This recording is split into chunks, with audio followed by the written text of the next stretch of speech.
आज आपल्यासोबत आहेत ऋषभ पाडर यांचं जे आहे बँक ऑफ इंडियाला यावर्षी सिलेक्शन झालेलं आहे as a agriculture field officer. आणि मागच्या पार्टमध्ये आपण मेन्सबद्दल बघितलं होतं. या पार्टमध्ये जे आहे यांचं जे स्ट्रगल कसं होतं आणि इंटरव्ह्यूबद्दल आपण बघणार आहे आणि यांनी कसं जे बुक्स वगैरे रेफर केलेले आहे, कुठल्या ऑनलाईन टेस्ट सिरीज दिल्या आणि कशा प्रकारचा यांचा स्टडी प्लॅन होता याबद्दल आज आपण यांच्याकडनं जाणून घेऊया.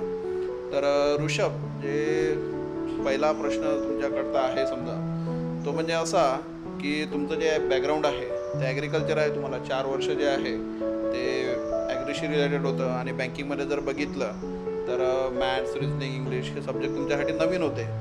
तर तुम्ही म्हणजे ॲग्रीकडे न वळता तुम्ही बँकिंगकडे कसे वळाले याबद्दल थोडं विद्यार्थ्यांना सांगू शकता?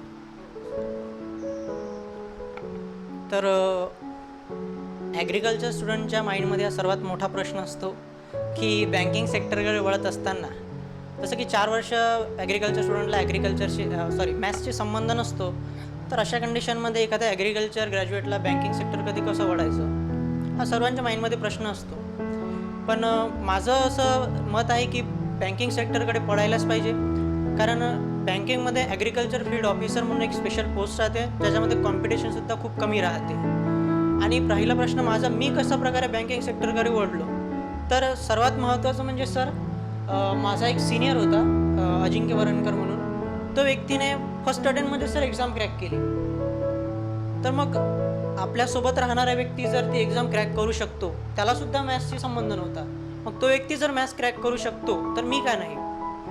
आणि त्या गोष्टीबद्दल मी पुन्हा इन्व्हेस्टिगेशन केलं, म्हणजे बँकेमध्ये कशा प्रकारची पोस्ट राहते, सिलेबस वगैरे काय राहतो. आणि ते जाणत असताना मला कळलं की त्या पोस्टसाठी कॉम्पिटिशन जी आहे as compared to other banking post ती खूप कमी आहे. म्हणून सर मी बँकिंग सेक्टरकडे वळलो. आणि मॅथ्सची भीती जी आहे ती आधी होती, पण आता असं होतं आहे की बँकिंग सेक्टरची कोणती जरी एक्झाम असेल तर ती मी क्रॅक करू शकतो. ते फक्त पॉसिबल झालं स्वामी विवेकानंद बँकिंग अकॅडमीमुळे. आणि ते कसं की मला अशा क्लासेसची आवश्यकता होती जिथे मला एकदम बेसिकपासून शिकवलं जाईल. आणि त्याचं इन्व्हेस्टिगेशन करत असताना मी माझे जे सिनियर होते, जे तुमचे स्टुडंट राहिलेले आहेत, त्यांनी मला सांगितलं की तू जर ही बँकिंग अकॅडमी जॉईन केली तर तुझं बेसिकसुद्धा कवर होईल आणि तुझ्या माइंडमध्ये जे की मॅथ्सची भीती आहे ती परमनंटली निघून जाईल. आणि मी सर आज 100% सांगू शकतो की मी खूप लकी आहे की जी मला स्वामी विवेकानंद बँकिंग अकॅडमी मला स्टेज मिळालं आणि तिथे माझी जे की मॅथ्सची भीती आहे ती माझ्या माइंडमधून परमनंटली निघून गेली. तर जसं ऋषभने सांगितलं, तर ऋषभ जेव्हा फर्स्ट टाईम आमच्याकडे आलेला होता तर तुझा पहिला प्रश्न तोच होता की सर मॅथ्सचं कसं होईल. परंतु आता त्याची मॅथ्सची भीती इतकी निघाली आहे की मागच्या वर्षी त्यांनी POची मेन्ससुद्धा दिलेली आहे. म्हणजे POच्या पण एक्झाम्स काढल्या आणि अदर एक्झाम पण तो पास होऊ शकतो, म्हणजे कुठलीही एक्झाम तो क्रॅक करू शकतो. अशा प्रकारे त्याचं पूर्णपणे झालेलं आहे. सर आता सांगायचं तर लेटेस्ट कालच रिझल्ट लागलेला आहे आणि कालच्या रिझल्टनुसार मी ICAIची POची एक्झामसुद्धा क्रॅक केलेली आहे. आणि ते सांगायचं रिझन असं की ते ICAIच्या PO एक्झाममध्ये फक्त क्वांटिटिव्ह ॲप्टिट्यूडची टेस्ट राहते. म्हणजे ज्या सब्जेक्टची माझ्या मनामध्ये भीती होती त्या सब्जेक्टची स्पेशल टेस्टसुद्धा मी क्रॅक केलेली आहे आणि ICAIच्या POमध्ये माझं सिलेक्शन होण्याचे चान्सेस आहेत. तर ऋषभ, जे आहे आता नेक्स्ट समजा की तुम्ही जे ही ॲग्रिकल्चर फील्ड ऑफिसरची पोस्ट आहे याचं जे प्रिपरेशन आहे ते कशा प्रकारे केलं, म्हणजे कसा स्टडी केला याबद्दल थोडं विद्यार्थ्यांना सांगू शकतो? तर एक्झामबद्दल सांगायचं झालं तर बघा, आपल्या एक्झामचे 3 टप्पे आहेत, प्री मेन्स आणि इंटरव्ह्यू. त्या तिन्ही टप्प्याबद्दल आपल्याला अभ्यास करणं आवश्यक आहे. आता त्याचं प्रिपरेशन कसं करायचं तर बघा, प्रिपरेशन करत असताना आपल्याला तिन्ही टप्प्याचा विचार करावा लागतो, प्री मेन्स आणि इंटरव्ह्यू. आणि सर जसं यावर्षीचं जे काही एक्झामबद्दल घटना घडल्यात तर त्या सगळ्यांसाठी अनएक्सपेक्टेड होत्या, म्हणून आपल्याला आपलं 100% देणं आवश्यक आहे. आता मी तुम्हाला फॉर एक्झाम्पल सांगू इच्छितो की लास्ट इयर जो प्रीचा कट ऑफ होता तो 22 मार्क होता, पण यावर्षीचा जर प्री एक्झामचा कट ऑफचा विचार केला तर तो झाला 36 मार्क. म्हणजे जवळपास 14 मार्कांनी कट ऑफ वाढलेला आहे. तर आपण हे एक्सपेक्ट करू शकत नाही की कट ऑफ किती होऊ शकतो. मे बी तो कमीसुद्धा होऊ शकतो आणि वाढूसुद्धा शकतो. म्हणून आपल्याला आपल्या परीने प्रत्येक फेजबद्दल 100% देणं आवश्यक आहे. सेम मेन्सबद्दलसुद्धा झालेलं आहे. मेन्सचा कट ऑफ 22 होता, यावर्षी OBC कॅटेगरीचा मेन्सचा कट ऑफ 30.75 झालेला आहे. म्हणजे सगळं अनएक्सपेक्टेड होतं सर्वांसाठी. तर आपल्याला आपलं 100% देणं आवश्यक आहे. म्हणजे चारही बाजूने आपण क्लिअर राहिलो तर आपल्याला पेपर कसाही आला तर आपण त्याला फेस करू शकतो. तर प्रिपरेशनबद्दल सांगायचं झालं म्हणजे तर दोन्ही गोष्टीचा आपल्याला सायमल्टेनियसली अभ्यास करणं आवश्यक आहे, प्री एक्झाम आणि मेन्स एक्झाम. तर प्रीमध्ये कसं आहे तुम्हाला 3 सब्जेक्ट राहतात आणि मेन्स जो असतो तुमचा स्पेशलायझेशन राहतं. आणि जर प्रिपरेशनबद्दल सांगायचं झालं तर माझ्या ग्रॅज्युएशनच्या लास्ट इयरला असताना मी प्रिपरेशन स्टार्ट केलं. जसं माझ्या सिनियरकडून मला त्याच्याबद्दल एक्झामबद्दल इन्फॉर्मेशन माहीत झालीच होती, तर मी ठरवलं होतं की मला ग्रॅज्युएशन झाल्याबरोबर एक्झाम क्रॅक करायची आहे. आणि सर्वात महत्त्वाचं सर की माझी जी काही आर्थिक परिस्थिती होती ती खूप नाजूक होती आणि घरच्यांचा सगळ्यात पहिला मोठं होता की तुला लवकरात लवकर जॉब कसा लागेल त्यावरती फोकस कर. आणि माझाही तोच एक मोठा होता की मला ग्रॅज्युएशन झाल्याबरोबर गव्हर्नमेंट जॉब कसा लागेल याचा मी प्रयत्न केला. पण त्याच्यासाठी मला समोर माझ्याकडे ऑप्शन होते की पी जी वगैरे करू शकलो असतो, पण मी पी जी न करता डायरेक्टली 1 वर्षाची गॅप घेतली आणि लगेच मी क्लासेस जॉईन केले आणि माझं प्रिपरेशन स्टार्ट केलं. तर प्रश्न असा होता की क्लासेस करून पुन्हा प्रश्न असा आला की मोठ्या सिटीमध्ये राहायचं तर आर्थिक प्रॉब्लेम आला मला. तर मी सरांना धन्यवाद म्हणू इच्छितो की सरांनीच मला एक स्टेज अवेलेबल करून दिलं. जसं की सरांनी सांगितलं मी कॉलेजमध्ये माझा टॉपर होतो क्लासचा, त्यामुळे माझं ॲग्रिकल्चरचे जे बेसिक कन्सेप्ट आहे ते व्यवस्थित क्लिअर होते. त्यामुळे सरांनी मला स्टेज अवेलेबल करून दिला आणि मी जसं माझं ग्रॅज्युएशन झालं त्याच वर्षीपासून मी क्लासेस घेणंसुद्धा जॉईन केले स्वामी विवेकानंद बँकिंग अकॅडमीवरती. आणि माझा जो काही अभ्यास होता तो मी अभ्याससुद्धा कंटिन्यू केला. म्हणजे काही मुलांच्या मनात असा क्वेश्चन असतो की बाकी गोष्टी करूनसुद्धा अभ्यास होतो का, तर माझं म्हणणं आहे ऑब्व्हियसली होतो. आणि अजून एक गोष्ट सांगू इच्छितो की मी लगेच गॅप घेतल्यानंतर माझ्यामध्ये कॉन्फिडन्स आला माझ्या मेन्सबद्दल की मी मेन्स क्रॅक करू शकतो, जे की मी फर्स्ट अटेम्प्टमध्ये क्रॅकसुद्धा केली. पण फायनली माझं सिलेक्शन होऊ शकलं नाही. मग लगेच मी नेक्स्ट इयरला पी जीलासुद्धा ॲडमिशन घेतली आणि पोस्ट ग्रॅज्युएशन चालू असताना मी क्लासेससुद्धा कंटिन्यू केले आणि मी अभ्याससुद्धा कंटिन्यू केला. आणि आज मी बँक ऑफ इंडियामध्ये ॲग्रिकल्चर फील्ड ऑफिसर म्हणून सिलेक्ट झालेलो आहे. तर माझं सर्वांना एकच सांगणं आहे की प्रिपरेशन तुम्ही करू शकता कुठेही. असं आहे नाही की तुम्ही पी जी करत असताना प्रिपरेशन करू शकत नाही किंवा तुमचा अभ्यास होत नाही. तर मी तुम्हाला सांगू शकतो की तुमचं पी जी जरी तुमचं एज्युकेशन जरी चालू असेल तरी तुम्ही अभ्यास करू शकता. म्हणजे जसं मी माझ्या ग्रॅज्युएशनच्या लास्ट इयरलाच अभ्यास चालू केला, तुम्हीसुद्धा त्याच प्रकारे करू शकता, जेणेकरून तुम्हाला जो काही बेस आहे तुमचा आधी क्लिअर होईल. म्हणजे तुम्ही ज्यापर्यंत इलिजिबल व्हा तोपर्यंत तुमचा बेस क्लिअर होईल आणि तुम्ही इझिली एक्झाम क्रॅक करू शकाल. जसं आता आपल्याला ऋषभने सांगितलं की ऋषभचं जे प्रिपरेशन आहे ग्रॅज्युएशनपासून सुरुवात झाली आणि यांची जी घरची परिस्थिती होती ती पण हालाकीची होती. त्यानंतरसुद्धा त्यांनी हे जे आहे एफ ओची पोस्ट अचीव केलेली आहे. तर आपणसुद्धा म्हणजे जे बाकीचे विद्यार्थी आहेत ते सुद्धा अशा प्रकारे अचीव करू शकतात. आणि जो महत्त्वाचा दुसरा मुद्दा म्हणजे सांगितलेला आहे आणि मलासुद्धा तुम्हाला सांगायचा आहे तो म्हणजे कट ऑफबद्दल. मी आधी सांगितलं आहे की कट ऑफ जे आहे नेहमी चेंज होत राहतात आणि आपल्याला 100% द्यायचं आहे. असं नाही आहे की मागच्या वर्षी आता 20च कट ऑफ होता, मग आता 36 झाला, तर मग तो कधी कमी होऊ शकतो, जास्त होऊ शकतो. तर आपण त्याच्यावर डिपेंड न राहता कशी जरी एक्झाम आली तर आपण ती क्रॅक करू शकलो पाहिजे, या रीतीनंच तयारी करायची आहे.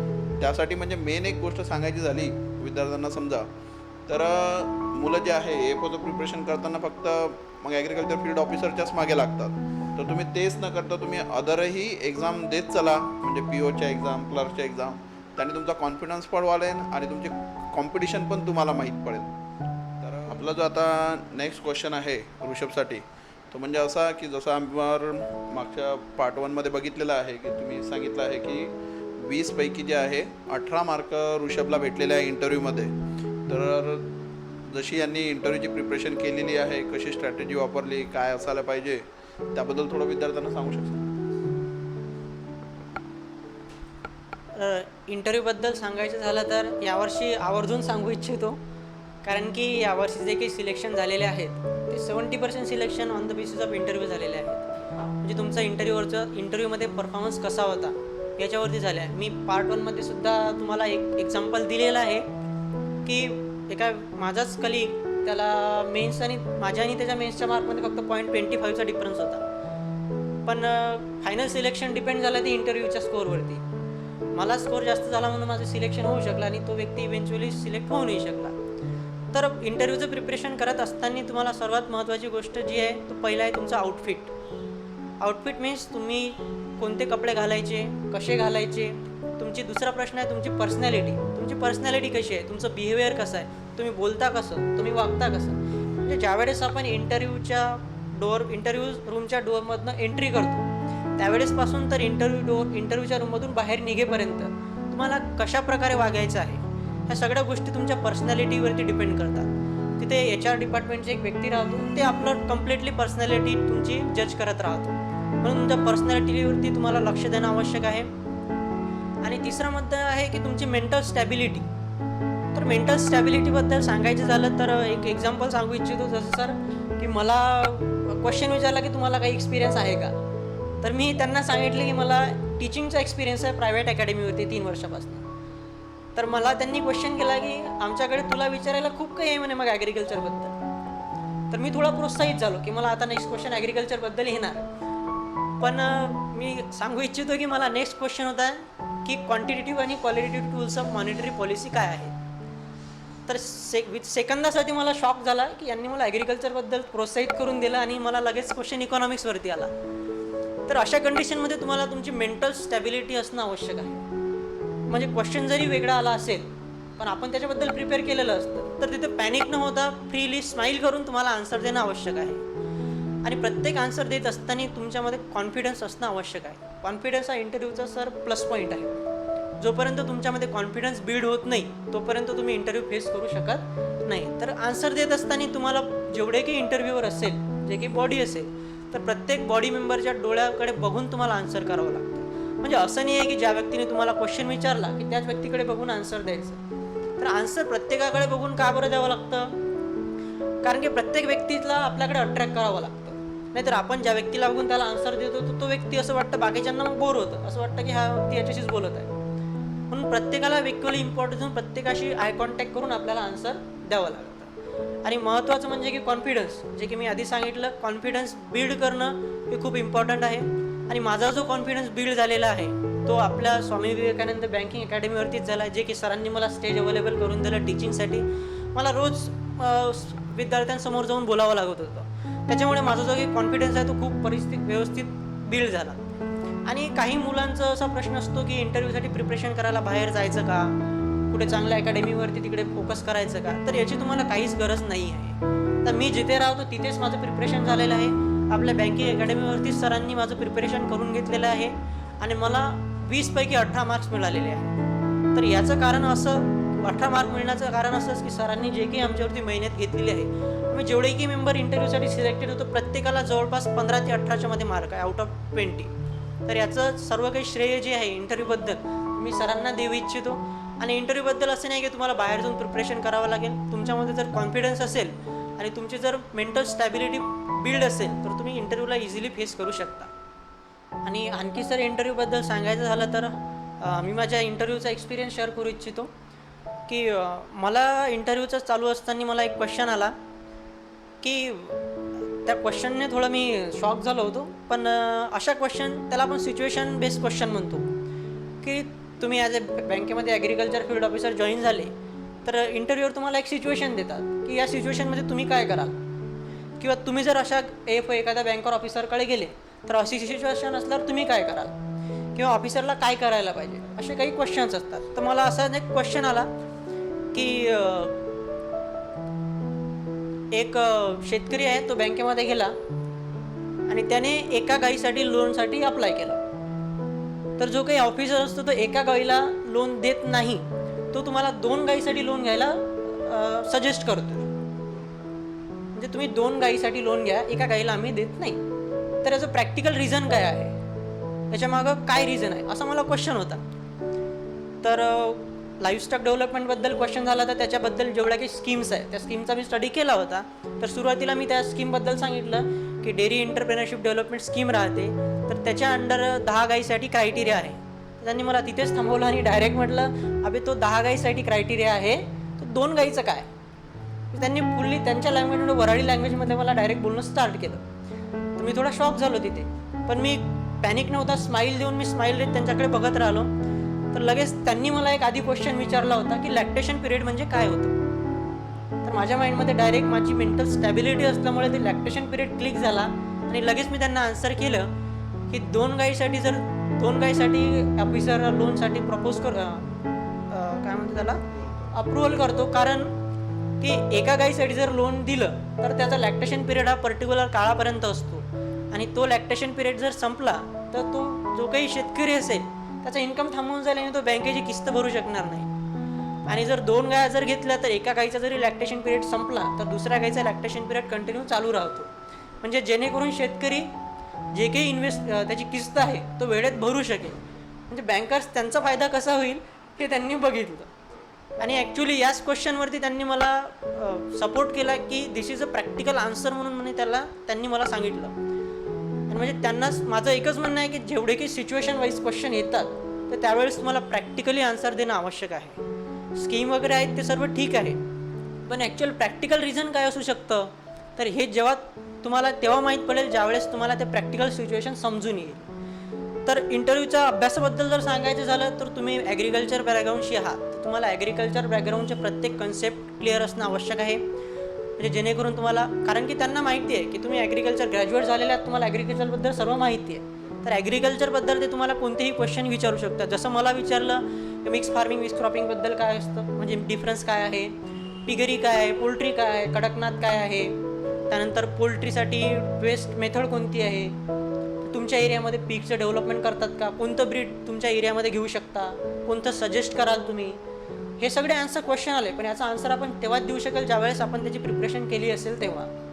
आणि दुसरा सर्वात महत्त्वाचा मुद्दा असतो की फायनान्शियल अवेअरनेस आणि इकॉनॉमिक्स. तर फायनान्शियल अवेअरनेस जी आहे, म्हणजे तुम्ही बँकेचे एम्प्लॉई होणार आहात तर बँकिंगबद्दल तुम्हाला सगळी इन्फॉर्मेशन असणं आवश्यक आहे.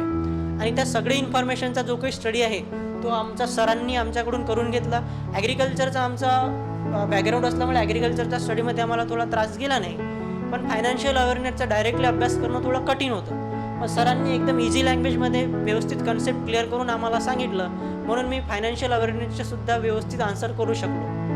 तर माझं एकच सजेशन आहे की तुम्हाला इंटरव्ह्यूचं प्रिपरेशन, मी ज्या काही तुम्हाला गोष्टी सांगितल्या आहे, आउटफिट, मेंटल स्टॅबिलिटी, तुमचा कॉन्फिडन्स आणि तुमची पर्सनॅलिटी, या सगळ्या गोष्टीवर तुमचा इंटरव्ह्यू डिपेंड आहे. आणि या सगळ्या गोष्टीसाठी तुम्हाला प्रिपेअर राहणं आवश्यक आहे.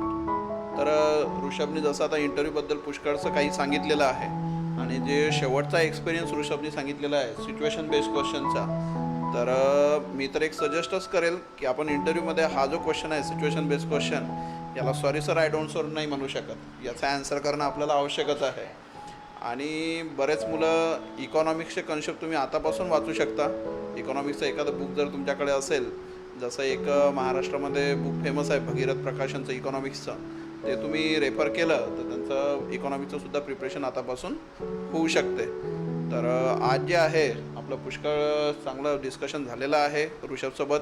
तुम्हाला कसा स्टडी करायचा आहे, एक्झामचे कसे फेज राहतात, आधी आपण आपल्या पहिल्या पार्टमध्ये मेन्सबद्दल कवर केलं आणि बाकीचं न घेता आपण या पार्टमध्ये आपला इंटरव्ह्यूबद्दल जास्त फोकस करण्याचा प्रयत्न केला आणि ते एकदम व्यवस्थित ॲन्सर झालेले आहे. आणि ऋषभ आपल्यासोबत आज जुडला त्याबद्दल त्याचे आभार तुमच्याकडनं पण आणि माझ्याकडनं सुद्धा. आणि तुमचे जर काही क्वेश्चन्स वगैरे असतील, म्हणजे आणखी जर काही क्वेश्चन सुटले असतील, काही तुमच्या अडचणी असतील, तर त्याबद्दल तुम्ही आम्हाला कमेंट्स करू शकता. आणि जर व्हिडिओ आवडला असेल तर व्हिडिओला नक्की लाईक करा, शेअर करा आणि सबस्क्राईब करा.